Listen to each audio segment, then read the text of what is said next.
Hey guys, I'm Fancy, and this is Murder by Design.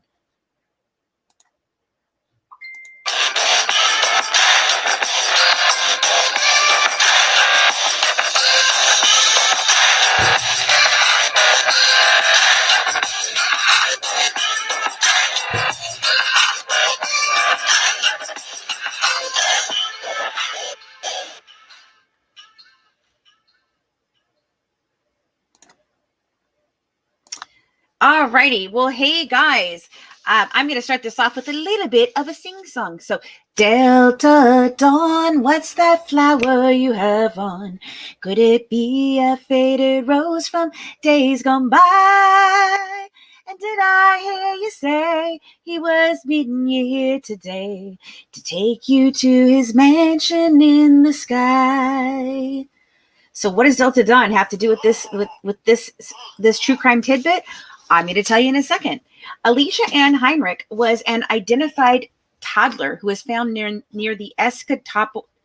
Oh gosh, this is a hard one, okay, guys. So if I butcher it, I'm sorry. Oh my God, my dogs are about to go crazy because the UPS man is here bringing me a package. Sorry, guys, but maybe they'll be quiet. I don't know. And now my baby is crying. Oh my goodness. My grandson is going to cry because the dog is barking. Oh, no. Okay, guys. Well, let me get my grandson, guys. Hang on. Come here, baby boy. Come here, sweetheart. Oh, my goodness. Okay. You guys might have to hear my dog barking, but guys, can you see my little grandson? This is my little boy. This is Wyatt Lee, and he is 3 weeks old. Yes, he is. He's only 3 weeks old. Okay. I hope you guys can still hear me. I know that my dogs are barking in the background, but we're going to go ahead and hold Mr. Wyatt here, and I'm going to finish this true crime tidbit. Okay, so Alicia Ann Heinrich was an unidentified toddler who was found near the Escatawapa River in Moss Point, Mississippi in December of 1982. She was recovered just 36 to 48 hours after her death by drowning, but she has remained unidentified until now. All right, guys, I'm going to pause for a second.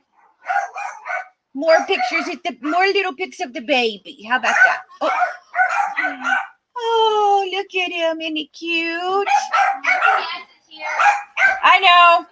I'm trying to do it live, and the dogs are barking like crazy. Is he crying? He was, because the dog started barking, so he's part of the live. Okay, you want to go to mommy? Sorry. No, it's fine. There you go. I was keeping people entertained by looking at the baby while the dogs bark. Oh, great. The neighbor's talking to the UPS man, so he's going to stand around longer, so the dogs are going to bark more. Could you maybe go get the dogs to stop barking? I'd really appreciate it. Abby? All right. We're going to start this over again. Not with the singing, though. I've already done that. I'm not doing it again. But anyway. So, Alicia Ann Heinrich was an unidentified toddler who was found near the Escatawapa River in Moss Point, Mississippi in December of 1982. She was recovered just 36 to 48 hours after her death by drowning, but she has remained unidentified until now. Alicia was finally identified using genetic genealogy research, and her mother, Gwendolyn May Clemens, has yet to be identified. Gwendolyn went missing from Kansas City, Missouri around November 24th, 1982. She is believed to be the distressed woman seen carrying the infant on December 3rd of the same year, close to the location where Heinrich's body was discovered.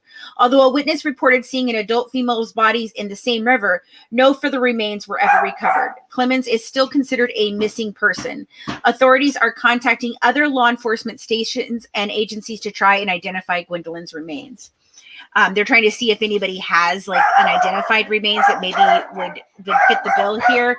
Okay, he's leaving. Hopefully the dogs will stop barking. I'm so sorry, guys. Anyway, before identification, Alicia was known only as Baby Jane or Delta Dawn by one of the police.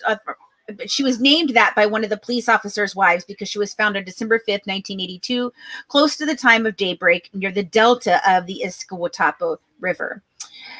On December 3rd, 1982, several witnesses claimed they saw a woman wandering in that area holding a toddler girl fitting the description of Alicia.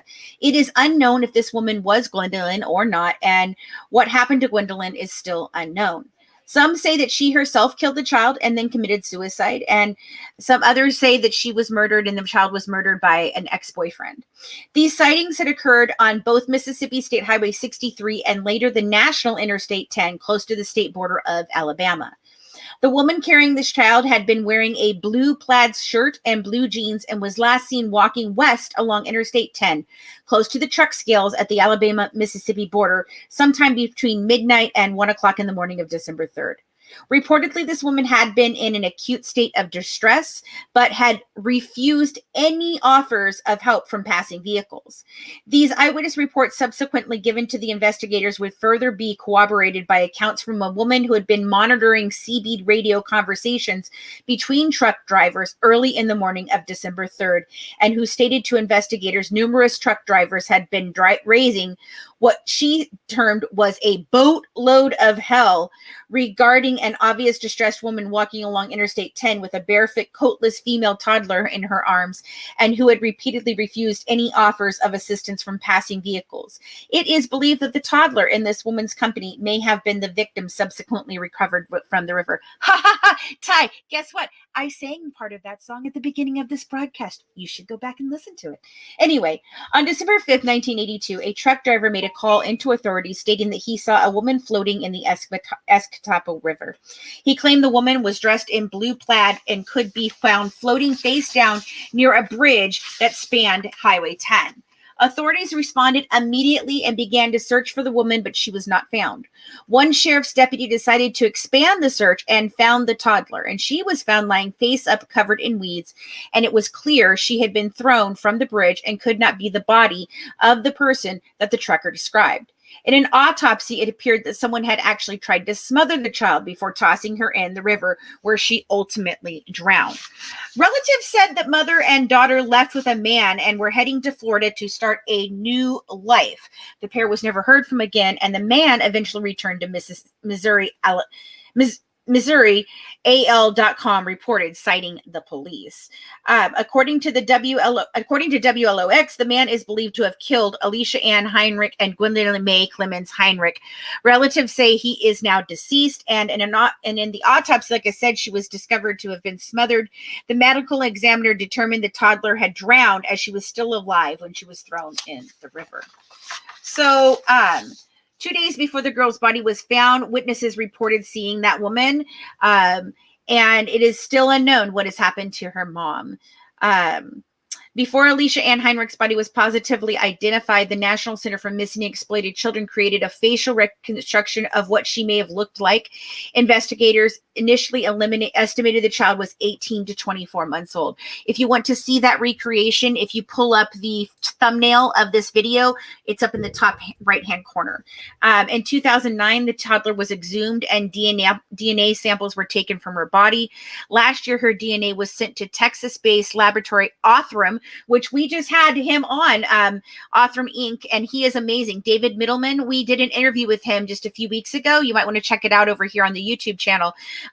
But they did genealogy testing on her. Now, the Othram has even been able to solve cases going back 100 years. It's pretty incredible. They're able to test minute little pieces of DNA, or even low quality pieces of DNA that the authorities cannot identify through their process. They are able to run it through 1,000 more different types of indexes to kind of put it together and identify these missing people, or unidentified people, really. No, Ty, the mom has not been found. Like I said, there was a thought that she might have been in the river. One of the truckers described her, but when they got there, she was not there. She was not found, and she's never been found. So, like I said, the authorities are reaching out to other agencies, other units, to see if they have an unidentified body that might possibly fit the description of her mother.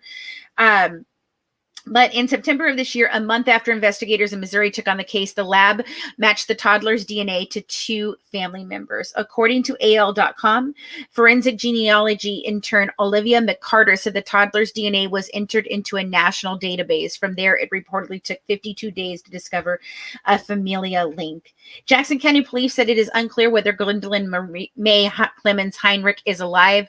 They said they are in the process of working with other law enforcement agencies to see if they have found a body body matching her description.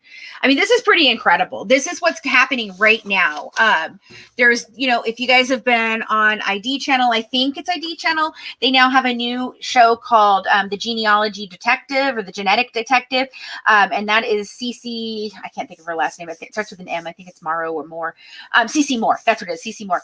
And she's able to do these things. She was one of the first ones to determine that, you can find, what I'm doing with Ancestry, because she was just an ancestral genealogist. So she realized that what she was doing with the genealogy, with writing down people's ancestry, could be used to solve crimes. And then, like I said, we spoke with David Middleman the other day, and he gave some incredible information about what they're doing with this genealogical evidence and how it's being used to solve these crimes.